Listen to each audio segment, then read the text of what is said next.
স্বাগত ডিবিসি সংবাদে আপনাদের সাথে আছি রেদওয়ান আহমেদ। এবার জানাবো খবরের বিস্তারিত। ছাত্র জনতার ভাঙচুর আগুনের পর এখন ধ্বংসস্তূপ ধানমন্ডি ৩২ নম্বরে শেখ মুজিবুর রহমানের বাড়িটি।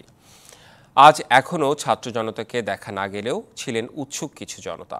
তারা বলেন ১৭ বছরের স্বৈর শাসনের পতন হয়েছে, এখন একটি নতুন বাংলাদেশ দেখতে চান তারা।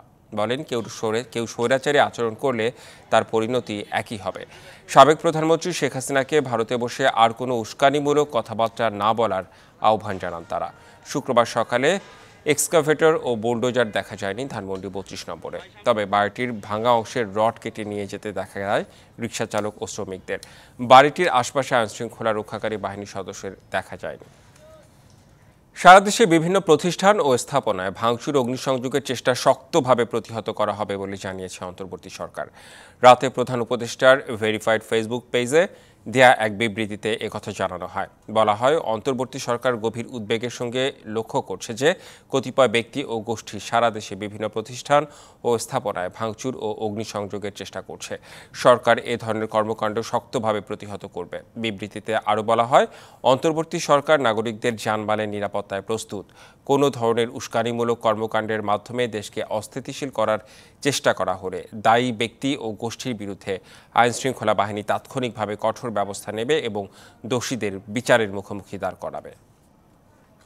দেশের আইনশৃঙ্খলা পরিস্থিতি নিয়ে উদ্বেগ প্রকাশ করে বিএনপি বলছে, রাজনৈতিক পট পরিবর্তনের পর যে মব কালচার দেখা যাচ্ছে তা মোকাবেলায় ব্যর্থতার পরিচয় দিয়েছে সরকার। বৃহস্পতিবার রাতে গণমাধ্যমে পাঠানো এক বিবৃতিতে এই কথা জানানো হয়। বলা হয়, ৬ মাসেও পলাতক স্বৈরাচার এবং তাদের দোসরদের আইনের আওতায় আনতে যথেষ্ট কার্যকর পদক্ষেপ না নেওয়ায় জনগণ আইন নিজের হাতে তুলে নেওয়ার মতো বেআইনি কর্মকাণ্ডে উৎসাহিত হচ্ছে। উদ্ভূত পরিস্থিতি নিয়ন্ত্রণে সক্ষমতা প্রকাশ করতে না পারলেও রাষ্ট্র ও সরকারের স্থিতিশীলতা হুমকির মুখে পড়বে। কঠোরভাবে আইনশৃঙ্খলা প্রতিষ্ঠা করে রাষ্ট্র ও সরকারের ভূমিকা দৃশ্যমান করা এখন সময়ের দাবি বলেও জানানো হয় ওই বিবৃতিতে। পালিয়ে গিয়েও দেশকে অস্থিতিশীল করার চেষ্টায় আওয়ামী লীগ, এমন মন্তব্য করে বাংলাদেশ জামায়াতে ইসলামের আমির ডাক্তার শফিকুর রহমান বলেছেন, অনাকাঙ্ক্ষিত পরিস্থিতির সৃষ্টি হলে তার দায় নিতে হবে উস্কানিদাতাদের। শুক্রবার সকালে নারায়ণগঞ্জ জেলা ও মহানগর জামায়াতের উদ্যোগে আয়োজিত জনসভায় একথা বলেন তিনি। বলেন, শেখ হাসিনা সহ আওয়ামী লীগের নেতাকর্মীরা দেশের যত টাকা চুরি ডাকাতি লুট করে বিদেশে পাচার করেছে তা অন্তর্বর্তীকালীন সরকারকে ফিরিয়ে আনতে হবে। জামায়াতের আমির আরও বলেন, আওয়ামী লীগ সরকার দেশের প্রশাসন ও বিচার ব্যবস্থাকে পুরোদমে ধ্বংস করে দিয়েছে। দেশ গড়ার কাজে আপনাদেরকে সাথে চাই, পাশে চাই, কিন্তু আমরা যদি কোনো অন্যায় করি অবশ্যই আপনারা আমাদের ন্যায়সঙ্গত সমালোচনা করবেন এবং আমাদের অন্যায় কাজের গতি বন্ধ করে দেবেন। যদি আপনারা এইভাবে আমাদেরকে সহায়তা করুন, ইনশাআল্লাহ সাম্যের বাংলাদেশ, ন্যায় নীতির বাংলাদেশ, দুর্নীতিমুক্ত বাংলাদেশ, দুঃশাসন মুক্ত বাংলাদেশ, মানবিক বাংলাদেশ আমরা আপনাদেরকে সাথে নিয়ে উপহার দিতে পারবো এই দেশবাসীকে ইনশাআল্লাহ। বিভিন্ন সরকারি, বেসরকারি ও স্বায়ত্তশাসিত প্রতিষ্ঠানের কর্মচারীদের ৭ দফা দাবি আদায়ের সমাবেশ চলছে। শুক্রবার সকাল ৯টায় কেন্দ্রীয় শহীদ মিনারে বাংলাদেশ সরকারি কর্মচারী দাবি আদায়ে ঐক্য পরিষদের আয়োজনে এই কর্মসূচি। এ সময় আন্দোলনকারীরা বৈষম্যহীন নবম পে স্কেল বাস্তবায়নের লক্ষ্যে পে কমিশন গঠন, ৫০% মহার্ঘ ভাতা, ১১ থেকে ২০ গ্রেডের কর্মচারীদের জন্য জানুয়ারিতেই কার্যকরের দাবি করেন। এছাড়া যেসব কর্মচারী মূল বেতনের শেষ ধাপে উন্নীত হয়েছে তাদের বার্ষিক বেতন বৃদ্ধি নিয়মিত করা, ১০ ধাপে বেতন স্কেল নির্ধারণ সহ পে কমিশন গঠন করার কথা জানান।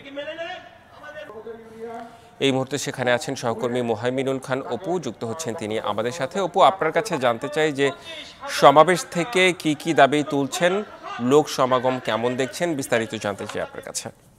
সরকারি কর্মচারী রয়েছেন বিভিন্ন প্রতিষ্ঠানের, সে সকল প্রতিষ্ঠানের কর্মচারীরা কিন্তু ইতিমধ্যে রাজধানীর কেন্দ্রীয় শহীদ মিনার থেকে একটি মিছিল বের করে প্রধান উপদেষ্টার কার্যালয়ের দিকে কিন্তু তারা যাচ্ছেন। তারা প্রথম সকাল ৯টার দিকে এসে এখানে কিন্তু কেন্দ্রীয় শহীদ মিনারে বিক্ষোভ মিছিল করেন। তখন তারা যে দাবি করেছেন যে তাদের ৫০% মহার্ঘ ভাতা সেটি দেওয়ার কথা বলছেন। তারা পাশাপাশি বলছেন ২০তম গ্রেডে তাদের যে বেতন দেওয়া হয় ৮,২৫০ টাকা, সে ৮,২৫০ টাকা আসলে ৬ সদস্যের একটি পরিবারের জীবন কোনোভাবেই চলে না বলছে তারা আমাদের কাছে দাবি করেছেন।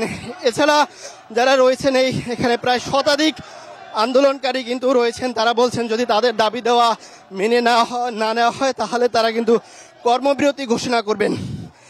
এই কর্মবিরতিতে কিন্তু গণসংহতি আন্দোলনের প্রধান সমন্বয়ক জুনায়েদ সাকি এসেছিলেন। তিনি তাদের সমর্থন জানিয়ে বলেন যে এই দাবি আগামী যে সংসদ বাজেট, সেই বাজেটের আগেই তাদের এই দাবি দেওয়া পূরণ করার কথা বলেছেন। এই দাবিতে মাহমুদুর রহমান মান্না তিনিও কিন্তু সংহতি জানিয়ে তাদের সমর্থন দিয়েছেন।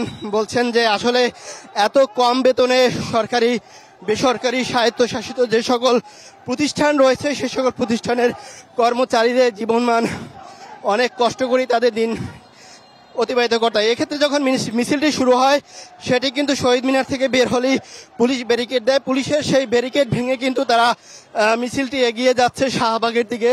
তারা প্রধান উপদেষ্টার কার্যালয়ের দিকে যাওয়ার কথা রয়েছে, তারা কিন্তু এগিয়ে যাচ্ছেন প্রধান উপদেষ্টার কার্যালয় অভিমুখে। তারা বারবার করে বলছেন যে তারা এই আন্দোলন যদি সরকার বাস্তবায়ন না করে সেক্ষেত্রে তারা কঠোর হুঁশিয়ারি দিয়েছেন। পাশাপাশি যে এখন পর্যন্ত কিন্তু সরকার থেকে তাদের সাথে আলোচনা করার জন্য কেউ কিন্তু এখন পর্যন্ত আসেননি। যেমন আপনাকে যদি আরও একটু যোগ করে বলি যে সকাল 9টার দিকে তারা যখন কেন্দ্রীয় শহীদ মিনার আসেন তখন বিভিন্ন প্রতিষ্ঠানের এ সকল কর্মচারীরা খণ্ড খণ্ড মিছিল নিয়ে তারা কিন্তু এই কেন্দ্রীয় শহীদ মিনারে এসে জড়ো হন। সেখানে তারা তাদের সংক্ষিপ্ত বক্তব্য দেন। এতে গণসংহতি আন্দোলনের প্রধান সমন্বয়ক এবং মাহমুদুর রহমান মান্না তিনি ছিলেন, তারা সমর্থন জানিয়েছেন। তারা যেটি বলছেন যে আগামী সংসদ বাজেটের আগে এই সকল কর্মচারীদের যে দাবি দেওয়া সেই দাবি দেওয়াগুলো কিন্তু তারা যেন মেনে নেন সেটাই কিন্তু বলেছেন। এবং এখন কিন্তু তারা বিভিন্ন স্লোগান দিচ্ছেন, বৈষম্য মুক্ত। ডিমের বাজারে শুরু হয়েছে অস্থিরতা। খামারি পাচ্ছেন না ন্যায্য দাম, আবার ভোক্তাকে কিনতে হচ্ছে বাড়তি দরে। প্রান্তিক খামারিদের দাবি ডিম বিক্রি করে উৎপাদন খরচও উঠছে না তাদের, আর কয়েক হাত ঘুরে ভোক্তারাই সেই ডিম কিনছেন বেশ চড়া দরে। দামের এই অস্থিরতার জন্য সরবরাহ ব্যবস্থাকে দুষছেন বিক্রেতারা। নিম্ন আয়ের মানুষের সস্তা প্রোটিনের উৎস ডিম। রাজধানীর পাইকারি বাজারে ডজন 122 থেকে 125 টাকা হলেও কয়েক হাত ঘুরে তা পাড়া মহল্লার দোকান হয়ে ভোক্তার পাতে যাচ্ছে 140 টাকা ডজন দরে। যদিও প্রান্তিক খামারিদের আক্ষেপ, ডিম বিক্রি করে উৎপাদন খরচও উঠছে না। টাঙ্গাইলের খামারিরা বলছেন গেল কয়েক মাস ধরে লোকসানে ডিম বিক্রি করলেও সরকারি কোনো সংস্থাই দাঁড়ায়নি পাশে। আলু বেচতেছে 45 টাকা খুচরা, আর পাইকারি বেচতেছে 40 টাকা 40 পয়সা। 30 বছর যাবত মুরগির খামার করি, কিন্তু এইবারকার মতো এত পরিস্থিতি আমরা কোনোদিন দেখিনি। খামারির লোকসানে বিক্রি করা ডিম নরসিংদীর পাইকারি বাজারে মিলছে 114 টাকা ডজন বা 38 টাকা হালিতে। তাদের দাবি গেল কয়েক দিনের তুলনায় পাইকারিতে ডিমের দাম আরো খানিকটা কমেছে। পর্যাপ্ত পরিমাণ খামার আছে, তারা সবাই লসে। আমরা বিক্রি করতে পারতেছি 10 টাকা 50 পয়সা। গাত্তি আছে, আবার বাঙ্গাচুরা আছে, আমরা 210 টাকা করিও বেশি। খামারি তো মনে করো সরাসরি বাজারে। তবে প্রান্তিক খামারি উৎপাদিত লোকসানের ডিম কিন্তু রাজধানীর ভোক্তারা কিনছেন চড়া দরেই। মহাখালী কাঁচাবাজারের এই দোকানি যেমন শুক্রবার 122 থেকে 125 টাকা পাইকারি দরে ডিম বিক্রি করেছেন। 2-3টা ডিম আছে, অকরে যে স্পেশাল যেটা এটা 130 টাকা ডজন ডিম বিক্রি করতেছে, তো কম 125। যা খুচরা বিক্রেতার হাত ঘুরে ভোক্তার কাছে যাচ্ছে 135 থেকে 140 টাকা ডজন দরে। গাড়ি ভাড়া, তারপর ভাঙ্গা চুরা, কাস্টমারে নেয় বাচ্চা, ছোটগুলো আবার কম দামে বিক্রি করতে হয়।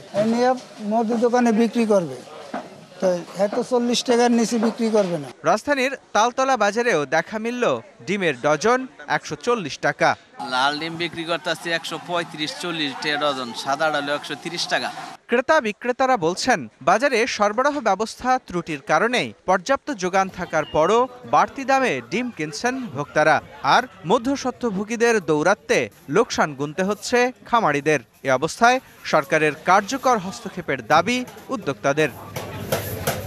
মুস্তফা মাহবুব, ডিবিসি নিউজ, ঢাকা। 21শে গ্রন্থমেলার প্রথম শিশু প্রহরে ছিল কচিকাচাদের বাঁধ ভাঙা উচ্ছ্বাস। তবে এবার সিসিমপুরের আয়োজন না থাকায় মন খারাপ অনেকের। প্রতি বছর বইমেলায় মূল আকর্ষণ থাকে শিশু প্রহরের সিসিমপুর। দূর দূরান্ত থেকে এসে তা না দেখতে পেয়ে কিছুটা হতাশ শিশুরা। শুক্রবার বেলা 11টার আগে বইমেলায় বাড়তে থাকে শিশুদের ভিড়। শিশু প্রহর চলে দুপুর 1টা পর্যন্ত। একটা কারণে অনেক কষ্ট লাগলো যে সিসিমপুরা আজকে আসলো না। দেখা যেত প্রতি বছর সিসিমপুরা আসতে অনেক মজা হতো, কারণ তাদেরকে তো আমরা টিভিতে দেখি, বাস্তবে দেখতে তাদের সাথে অনেক ভালো লাগে, তাদের সাথে কথা বলতে। এবং বাচ্চারা প্রত্যেক বছর বইমেলাতে আসে এই সিসিমপুর দেখার জন্যই।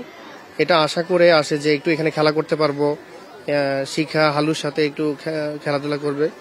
বিপিএল এর 11তম আসরের মেগা ফাইনাল আজ। বরিশালের ব্যাক টু ব্যাক নাকি চিটাগংয়ের প্রথম? কার হাতে উঠবে শিরোপা? সেই লড়াইয়ে মিরপুরের সন্ধ্যা 6টায় মুখোমুখি হচ্ছে ডিফেন্ডিং চ্যাম্পিয়ন ফরচুন বরিশাল ও মোহাম্মদ মিঠুনের চিটাগং কিংস।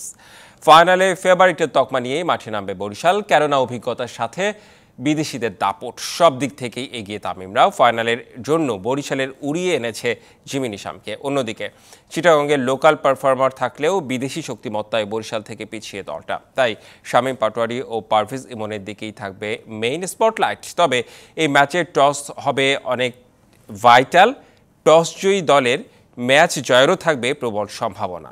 সংবাদ এই ছিল এখনকার মতো, সঙ্গেই থাকুন।